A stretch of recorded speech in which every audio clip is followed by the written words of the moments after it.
Why Jesus chose this Aramaic word after EPHPHATHA, the light, that ENA-NA in NUHRA releases when Jesus spoke, something that had been sealed was opened. But opening was never the final act.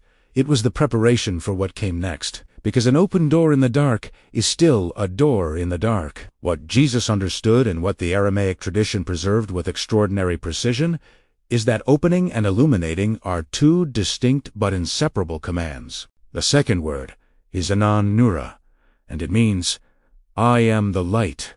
Let there be light. Light, be present here. Now, in teeth place. These two Aramaic words were not chosen at random. They form a sequence, a protocol, a complete act of sacred intention. Today you're going to understand why enanura follows what it releases, and how this second word completes what the first one began. The sequence Jesus used. Why? Order matters. Every act of healing, restoration, or transformation in the ministry of Jesus follows a recognizable pattern, one that most readers miss, because they are focused on the outcome rather than the architecture of how it was achieved. Open first, then fill. Remove the blockage, then introduce the new substance. This is not a spiritual metaphor. It is a precise operational understanding of how change G works, one that ancient healers, mystics, and teachers across multiple traditions understood and practiced. When Jesus spoke EPHPHATHA over the deaf and mute man, he was performing the first movement of a two-part act. The ears were opened. The mouth was released. But what was poured into that newly opened space? What filled the silence that had finally cracked? In the Aramaic understanding, light is not merely something you see with your eyes. Light is the original substance of creation.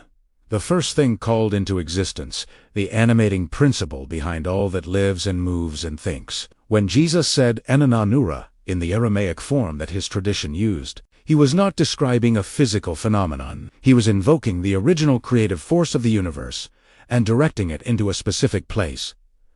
This is why the sequence matters. EPHPHATHA without enanura is an opening without a filling, a door without a destination. The two words together create a complete act. Remove what is blocking, and then flood the space with the light that was always meant to be there. Jesus did not invent this sequence. He embodied it perfectly, because he understood the language he was speaking at a level far deeper than communication. What enanura actually means in Aramaic, the phrase enanura carries within it one of the most profound declarations in the entire Aramaic tradition. ENA-NA is a doubling of the first person. In Aramaic, this repetition does not signal confusion or redundancy, but rather emphasis, intimacy, and the full weight of the speaking self being placed behind what is said. It is closer to I myself, a truer than simply I. NUHRA is the Aramaic word for light, but not ordinary visible light alone. NUHRA in this tradition refers to the light that existed before the sun, the primordial illumination that preceded physical creation. The same light that Genesis describes being spoken into existence before any source of it had been created. When these are joined in enanura, the speaker is not simply stating a fact. They are making a declaration of identity and a command of manifestation simultaneously. I am light, and let there be light here collapse into a single breath. This is the architecture of the Aramaic language. At its most precise, a language where identity and authority and intention are woven together in ways that Greek and Latin and English simply cannot replicate. In the Gospel of John, Jesus says, I am the light of the world. Most scholars read this as a theological claim. The Aramaic tradition reads it as an operational statement, a declaration that, when spoken with understanding, participates in what it declares. When you speak in enanura, you are not claiming to be Jesus.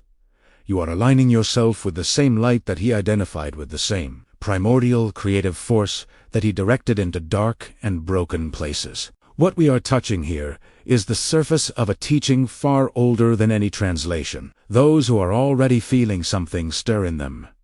The path to go deeper is waiting for you in the description below.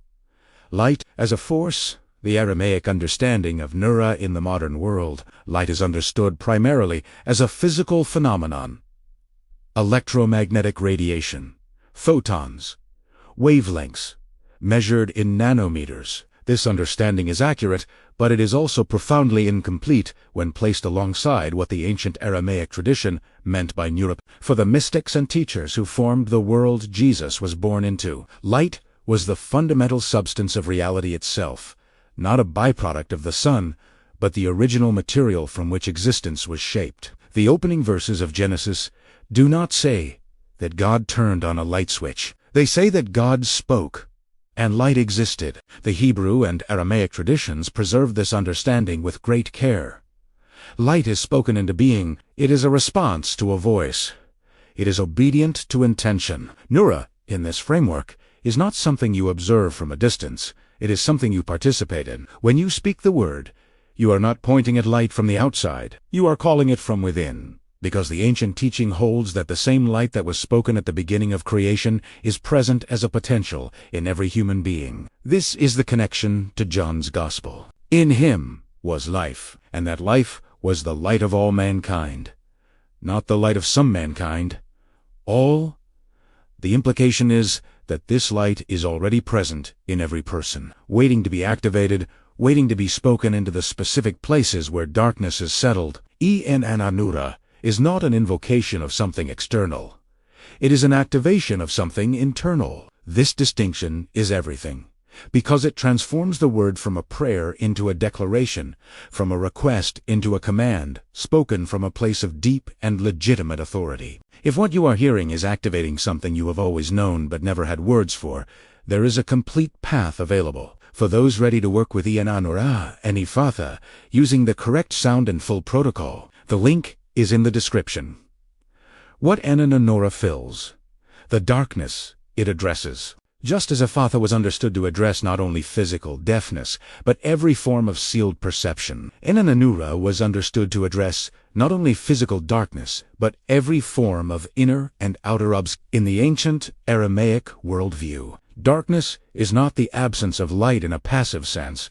It is the presence of a competing condition. Fear is a form of darkness. Confusion is a form of darkness. Grief that has calcified into permanent despair is a form of darkness. The places in a person's life where no clarity seems to come, where the same patterns repeat without resolution, where the future appears sealed and opaque, these are the territories that ENA-NA speaks into. The word does not fight darkness.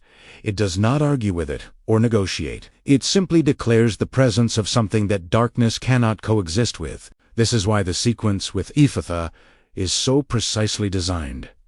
First you open what was sealed, and then you fill the open space with light before anything else can occupy it. In practical terms, this means that ENA-NA is most powerful when spoken immediately after EPHPHATHA as the second movement of a single complete act. Open, and then illuminate. Remove the seal, and then call in the light. The ancient teachers who preserved this protocol were not being ritualistic for the sake of tradition. They understood that an opening without a filling is temporary, and that the quality of what fills a newly opened space determines what that opening actually produces. EPHPHATHA makes room. ENA-NA decides what enters. Together, they constitute a complete act of intentional transformation. There is a critical difference between knowing about a sacred word and knowing a sacred word. The Aramaic tradition was always primarily an oral tradition.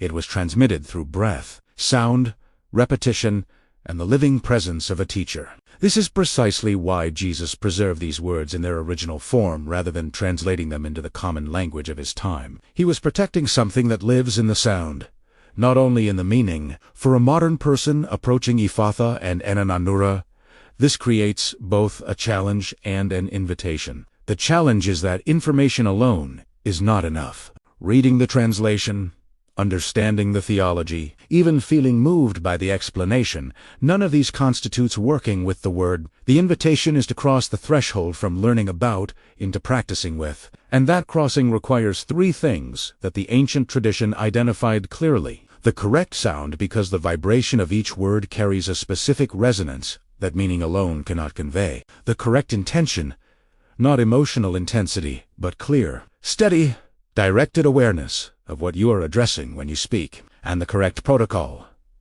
The sequence, the posture, the breath, the space in which these words are used. These three elements together are what transform a beautiful idea into a living practice.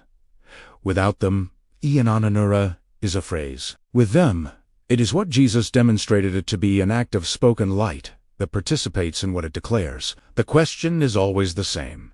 Are you ready to move from the outside of the teaching to the inside of it? Today we explored the second of the two sacred Aramaic words, enanura, and why Jesus spoke it, after EPHPHATHA, in a deliberate and precise sequence. We discovered that enanura is not simply a phrase about light, but a declaration of identity and a command of manifestation woven into a single breath. We explored how NUHRA, in the Aramaic tradition, refers to the primordial light that preceded creation, the same light spoken into existence before any physical source of it existed. We understood how this word addresses every form of inner darkness, fear, confusion, grief, the places in a life where no clarity seems to reach. We saw how the sequence of these two words creates a complete act minus EPHPHATHA opens what is sealed. ENA-NA fills the opening with the light that was always meant to be there. And we reflected on what it means to cross from knowing about these words to actually practicing with them with the correct sound, the correct intention, and the complete protocol that the tradition preserved for exactly this purpose. If these two words, EPHPHATHA and enanura, have awakened something real in you, I want you to know that we are releasing an ebook in the coming days with the complete teaching of both. It includes the correct sound of each word, their full meaning in the original Aramaic tradition, and the complete protocol for working with them together as a single act. This is for those who are serious about moving from understanding to practice. The link to access or pre-register is in the description below. The door is open. The light is ready. Now it is your turn.